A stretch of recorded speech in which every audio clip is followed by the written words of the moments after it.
বর্তমান যুগে যে ঘটনাটি আমাদের প্রায় পরিবারে দেখতে পাওয়া যাচ্ছে, সেটি হলো মা বাবা যখন একটু বয়স্ক হয়ে যাচ্ছে তখন তারা যেন আমাদের সংসারের বোঝা মনে হচ্ছে।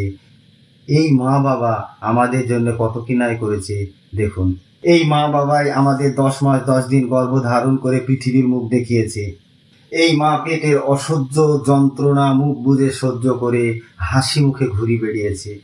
এই মা নিজে ভিজা বিছানায় শুয়ে আমাদেরকে শুকনো বিছানায় শুয়েছে।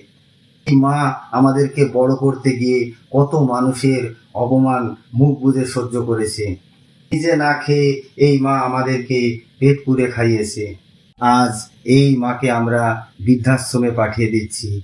এই মায়ের এক ফোঁটা পানি আমাদের জীবনকে ধ্বংস করে দিতে পারে। পরিশেষে একটা কথা বলছি, যাদের মা বেঁচে আছে তারা মাকে ভালোবাসা দিয়ে ভরিয়ে রাখুন, তাহলে আপনি এখানেও শান্তি পাবেন, পরকালেও শান্তি পাবেন। ভিডিওটি যদি ভালো লাগে তাহলে সকলকেই দেখার সুযোগ করে দিবেন।